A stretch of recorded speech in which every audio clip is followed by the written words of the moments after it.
The morning air inside the terminal hums with polite urgency. Announcements blend with rolling suitcases, footsteps, and the quiet rhythm of people pretending not to notice one another. Yet beneath the sound, silence speaks louder. It's the silence that lives between glances that judge and smiles that politely exclude. Claire Hamilton walks through it untouched. Every movement of hers is smooth, assured, practiced in privilege. The world bends slightly to make space for her. Security lines open faster, smiles stretch wider, and every ma'am carries respect she never had to earn. Just behind her, Eli Turner waits with quiet patience. His posture is calm, but his eyes know this script too well. The officer takes his passport, glances at the photo, then at his face. Twice. The question follows like clockwork. "You travel for work, sir?" Eli answers softly, "Yes, pilot." The officer pauses, disbelief flickering for a second too long before nodding him through. No one sees the tension, but Eli feels it, that familiar weight pressing against his chest. He's learned to carry it like an invisible bag that never checks in. Claire and Eli end up sitting near the same gate. She glances at him once, curious but distant, a look that measures before it greets. He doesn't return it. Instead, his gaze rests on the planes outside, each one a reminder that he has earned the sky 1,000 times over, yet still has to prove it every morning. Between them, nothing happens. No insult, no scene, just a quiet divide. But in that silence lies the truth. Privilege doesn't always shout. Sometimes it simply moves faster through security. The boarding call fades beneath the hum of shuffling passengers. Claire settles into her seat, aisle, of course, unfolding her scarf like armor. The man who takes the window seat moves with a quiet certainty, neither rushed nor hesitant. His uniform jacket is folded neatly across his lap. For a moment, Claire offers a polite smile, the kind reserved for strangers she doesn't expect to meet again. But when he nods in return, calm and unbothered, her smile falters. Something in his stillness unsettles her, the way he occupies space without asking permission. She tucks her purse closer. A subtle gesture. He notices but says nothing. The silence stretches, heavy, uncomfortable. The flight attendant leans in, asking if they'd like a drink. Claire orders coffee, her tone clipped. He asks for water, his voice steady, low. When the attendant leaves, Claire breaks the quiet. "Long flight ahead," she says, glancing out the window. "Not long enough," he replies softly. His eyes don't leave the runway. She laughs, short and awkward. "You sound like you've done this before." He finally turns to her, expression unreadable. "I have. A few thousand times." The words land sharper than intended. Something in her chest tightens. "You travel for work?" she asks. He studies her for a moment, then nods. Something like that. The engines roar, drowning out the rest. She doesn't know why her pulse quickens. Maybe guilt, maybe the weight of unspoken assumptions. As the plane begins to rise, he closes his eyes, steady and sure. Claire watches him, uneasy, realizing too, late, that the discomfort isn't about who he is, but what he reminds her of. The air between them hums. Centuries compressed into silence at 30,000. Sst. The plane hums in steady rhythm, the kind that fills silence when words turn fragile. Claire adjusts her seatbelt, pretending comfort, pretending normal. Her voice slices through the air with polite stiffness. "Traveling for work?" she asks, smiling like she's following a social script. He doesn't look at her. "Something like that," he says, tone even, measured. "No defense, no need." His calm unsettles her. She laughs lightly, trying to reclaim ease. "You must fly often, then?" He nods, finally meeting her eyes. "Every day feels the same. Some flights just start different." Her fingers tighten around the coffee cup. The words aren't harsh, but they sting, as if he's saying more than he lets on. The attendant approaches with the tray cart, glancing between them. "Wine for you, ma'am." Claire nods quickly. "And for you, sir?" she asks, voice softer, uncertain. He smiles politely. "Water's fine." The moment hangs unbalanced. Claire notices it, how service bends subtly, how tone changes by face. She tells herself she's imagining it, but deep down she isn't. She tries again. "You must enjoy meeting people from all over." He gives a half smile. "People show who they are before they speak. I just learned to listen." Her throat tightens. The words sound simple, but they echo. The wine burns sharper than expected. Outside, clouds drift like unspoken truths. Quiet, white, endless. He turns slightly toward the window. "Funny," he says, almost to himself, "how high we have to fly before people start seeing each other differently." Claire doesn't respond. The flight attendant passes again, refilling glasses. One wine, one water. Between them sits the weight of centuries disguised as courtesy. The politeness tastes like glass. Clear, fragile, and edged enough to cut. The hum of the engines deepens as the plane pushes down the runway, every vibration echoing through Claire's chest. She grips the armrest, and not from fear, but from something unspoken. Then the speakers crackle. A familiar voice fills the cabin. Calm, precise, unmistakably in control. "This is your captain, Eli Turner. We're expecting smooth skies ahead. Sit back, relax, and enjoy the flight." For a moment, the world stops. Claire's breath falters, a quiet disbelief tightening her chest. The same man beside her, the one she sized up, questioned, guarded against, now commands everything above her head. His tone is steady, professional, stripped of pride but heavy with presence. A few passengers smile, unaware. A child claps softly. Claire stares forward, pulse quickening. The seatbelt light dims, but her shame doesn't. She remembers his patience, his stillness, the grace that unsettled her. Now it all makes sense. She turns slightly. He's gone. Only his folded jacket remains. The realization hits with weight. He wasn't just a passenger. He was the pilot returning to his place of power. The flight attendant walks by, eyes flicking toward the empty seat. There's quiet respect in her voice now. "Captain Turner always keeps it smooth," she says softly, almost like confession. Claire forces a nod, throat dry. "Yes, he does." Outside, clouds part like curtains, revealing the vastness he commands. Claire looks out, seeing not the sky but her own reflection. Small, exposed, guilty. The voice returns through the speaker. "We're at 35,000 feet.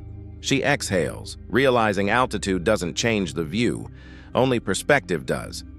And from here, above the clouds, her silence feels louder than any apology she could ever speak. The steady hum of the engines becomes the same sound she remembers from that old office. The air conditioning. The faint buzz of fluorescent lights, the sound of control. She was seated behind a polished table then, power gleaming in her eyes like confidence disguised as fairness. A young man sat across from her, polite, too confident for his place, she had thought. He had a file in his hands and hope in his voice. "I believe my experience speaks for itself," he'd said, steady, unshaken. She remembered the way she smiled, professional, distant. "We're looking for someone who fits the culture," she'd replied. Culture. The word still lingers like smoke. Back then it meant, not you. She had convinced herself it wasn't about color, it was about compatibility. That lie aged well, until now. The plane dips slightly, pulling her back to the present. Her fingers tighten around the armrest. The memory won't leave. The way he thanked her at the end, even after she quietly shut the door on his future. "Appreciate the opportunity, ma'am," he had said. She had nodded, eyes already on the next resume. Now, sitting 30,000 feet above that same arrogance, she feels it crumble. The polished control, the invisible uniform of authority, none of it feels clean anymore. She wonders if it was him, if the man flying this plane once sat across from her, unseen behind her filtered professionalism. The intercom hums again, his voice calm, grounded. "We'll be landing soon." Her chest tightens, not from fear, but recognition. The kind that burns slowly. The kind that reminds her that some landings happen years after takeoff, and some truths don't crash. They just descend quietly with dignity. The hum of the engines used to comfort him. Now it only reminds him how long it took to get here. Eli Turner keeps his eyes fixed ahead, hands steady on the controls. Outside, clouds drift like ghosts, soft, untouchable, distant. Inside, the quiet feels heavier. He remembers the first time they told him he was close. That word had weight, not of promise, but of distance politely disguised. "You're good, Turner," his supervisor had said, smiling tight. "But passengers, they like a certain image in the cockpit." The others laughed softly, pretending it wasn't about what everyone knew it was about. Eli had smiled too. "Understood, sir." That was the day silence became his uniform. Years passed. His name on files, not faces. His voice calm, unseen. He taught others who'd pass him later, trainees who'd shake his hand and thank him before taking the seats he was denied. Still, he never raised his voice. Dignity was all he owned, and he refused to trade it for bitterness. Now up here, they can't hide him. His name echoes in the system, his face on the captain's badge. The irony doesn't sting anymore. It just sits there, quiet and earned. Through the small cockpit window, he sees sunlight breaking through. Below, passengers talk, laugh, order drinks. None of them know the story of the man flying them home. He exhales slowly, the way he always does before landing, calm, contained. But today, something shifts. For once, his silence doesn't feel like armor. It feels like truth finally steady enough to carry them all. And though the world grounded him once, his hands, steady and sure, remind him the sky was never theirs to give. Claire shifts in her seat, pretending to look out the window, but her glance keeps finding him. The captain now sitting quietly among the passengers. Eli Turner doesn't speak. He hasn't since they took off again. His calm feels different now, heavier, like something too long contained. She clears her throat. "You were incredible back there," she says softly. "Everyone's talking about how steady you were." He gives a small nod. Steady doesn't make headlines. The words hang between them, quiet but sharp. Claire doesn't know what to say. She remembers a story years ago. A plane saved mid-air, a mechanical failure turned miracle. The photo on the paper wasn't him. Different face, different color, same uniform. "You were on that flight," she says finally. He looks up, eyes steady. "I was, but they said the public needed a face they could connect with. Guess I wasn't it." Silence, the kind that doesn't need filling. Claire stares at her hands. "That's not fair." He almost smiles. "Fair's a luxury word, Ms. Reynolds. Some of us just work. Others get remembered for it." A flight attendant passes, glancing at him like she recognizes something. Not fame, but truth. Eli's fingers brush the armrest, steady again. "For years," he murmurs, "I told myself it didn't matter who got the credit. The plane landed, people lived. That should have been enough." He exhales, slow and tired. But silence has a cost too. You start to believe maybe you weren't supposed to be seen. Claire looks at him, voice breaking a little. "They buried your story." He turns toward the window, calm again.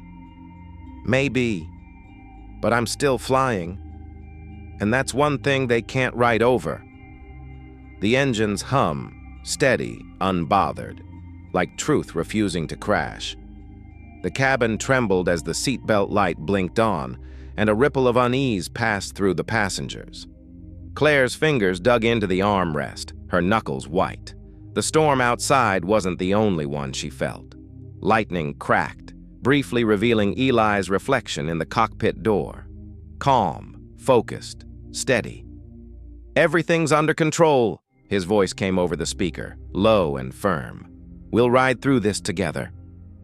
Something about the way he said together landed deeper than the turbulence. Claire's breath hitched. The plane dipped slightly, gasps filling the air. Her heart raced, yet his tone, unwavering, felt like an anchor pulling her back from fear. She whispered to herself, "How can he sound so calm?" An older man across the aisle muttered, "Guess he's used to cleaning up other people's messes." His smirk was sharp, careless. Claire's jaw tightened. For once, she didn't look away. The plane jolted again, lights flickering. Eli's voice returned, measured. "We're fine. Just a bit of resistance." Claire exhaled shakily, murmuring, "Story of his life." When the turbulence eased, the silence felt heavier than the storm. Claire stared forward, eyes unfocused. "He doesn't just fly the plane," she said softly. "He carries everyone else's peace with him." The man looked confused, uncomfortable. "It's his job." "No," she replied quietly. "It's his grace." In the cockpit, Eli's hands rested steady on the controls, eyes tracing the horizon. He'd seen storms like this before, inside and out. But this time, he felt something shift behind him. Not fear, not pity. Understanding, as the clouds broke and sunlight spilled across the cabin. Claire looked down, trembling still, not from the flight, but from the truth she'd finally faced. The storm hadn't passed. It had mirrored her. The applause began hesitantly, one passenger then another, until it rippled through the cabin like rain easing after thunder. Eli didn't turn around. His focus remained on the instruments, his breath steady. Claire's hands clapped too, slow at first, then softer, almost reverent. When the noise died, what remained was heavier, a silence that spoke louder than the storm. Claire leaned slightly forward, her voice low. "You kept us calm, even when the world outside lost control." Eli didn't look back. "That's the job." "No," she said quietly. "That's leadership." He gave a faint smile, one that didn't reach his eyes. "Funny. When I said that years ago, they told me I didn't fit the image." Her throat tightened. Maybe the image was wrong. He exhaled slowly. Maybe it still is. The intercom clicked. "Ladies and gentlemen, this is your captain. We've cleared the turbulence. Welcome to open skies." His voice was composed, but something deeper trembled beneath it. Not fear, not pride, just release. Claire looked out the window. The clouds had parted, revealing a horizon dipped in gold. "You know," she murmured, "I used to think control meant power." Eli's tone softened. "Sometimes it just means peace." She nodded, eyes wet but steady. "You earned the sky, Eli. They just didn't know how to see it." For a moment, their silence filled the cabin again, the kind that doesn't need to be broken. As the plane glided through sunlight, passengers whispered, but not about fear anymore. There was something new in their voices, respect, quiet, and overdue. Eli finally looked back. His eyes met Claire's, and for the first time, she didn't see color or rank, just the man the sky had already chosen. The footage spread faster than the storm they'd flown through. News anchors spoke his name with a reverence that felt late. Too late. Captain Eli Turner, the man whose calm saved lives, the man the system once kept grounded. Claire sat alone in her living room, the television light flickering across her face. Every headline carried the same tone, admiration laced with guilt. "Trailblazer," one read. "Hero," another. But beneath every word, she could still hear the silence that had followed him for years. Her phone buzzed, a message from Eli. Just 3 words, not about fame. She typed back, then stopped. What could she possibly say? "It should have been sooner? I'm sorry?" None of it would sound right. Later that night, she found herself watching his interview. The reporter leaned forward, eager. "Captain Turner, how does it feel to finally be recognized?" Eli smiled faintly. "Recognition's a funny thing," he said. "It only means something when it's shared." The reporter blinked. "Shared," he nodded. "With everyone who never got the microphone. People like me, but also the ones who never even made it to the runway. Claire's chest tightened. His voice wasn't angry, it was steady. A quiet strength that made noise unnecessary. The reporter asked one last question. "What do you want people to remember from that flight?" Eli paused, then said softly, "That calm doesn't mean silence. Sometimes it's the loudest truth there is." The screen faded to black. Claire turned off the TV. For a long moment, she just sat, staring at her reflection, the faint trace of regret in her eyes. Outside, a plane passed overhead, and for the first time, she looked up, not down. Her office looked smaller than she remembered. The blinds were half closed, dust catching the afternoon light. A week ago, people filled this space. Laughter, footsteps, voices calling her name. Now the silence stretched long enough to echo. Claire sat at her desk, scrolling through unread messages. Each one began the same. "We've decided to move in a different direction." They were all polite, all professional. That made it worse. Her assistant, once too eager to please, stood at the doorway with a hesitant smile. "They, wanted me to collect your badge." Claire handed it over without a word. The metal tag felt heavier than before. The assistant nodded quickly and left. Her phone rang once. Unknown number. She almost didn't answer.